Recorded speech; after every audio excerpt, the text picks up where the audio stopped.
জ্যোৎস্না রাতে শাহাবুদ্দিন সাহেব ফসলি মাঠের ভেতর দিয়ে হেঁটে হেঁটে বাড়ির দিকে আসছিলেন। হঠাৎ করেই ওনার কাছাকাছি থাকা একটা স্যালো মেশিনের ঘরের ভেতর থেকে কটমট কটমট আওয়াজ উনি শুনতে পেলেন। টিনের বেড়ার এই স্যালো মেশিনের ঘরের দিকে উনি এগিয়ে গেলেন। ওই সময় স্যালো মেশিন বন্ধ ছিল এবং ঘরের মধ্যে আলো জ্বলছিল। টিনের বেড়ার একটা ছিদ্র দিয়ে উনি চোখ লাগালেন ভেতরে হচ্ছেটা কি এটা দেখার জন্য।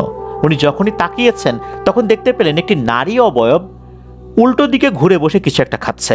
উনি যখনই চোখ লাগিয়েছেন তখন ওই নারী অবয়বটা খাওয়া বন্ধ করে দিল। বোঝা গেল সে বুঝতে পেরেছে কেউ তাকে দেখছে।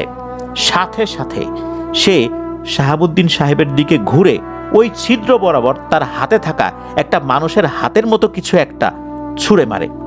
ধরাম করে শব্দ হয় ওই টিনের বেড়ায়।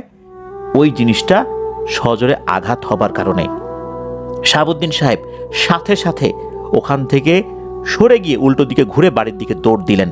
তখন উনি থপ থপ থপ আওয়াজ শুনতে পেলেন পেছন থেকে। মনে হচ্ছে কেউ ওনাকে তাড়া করবার জন্য তার পিছু নিয়েছে।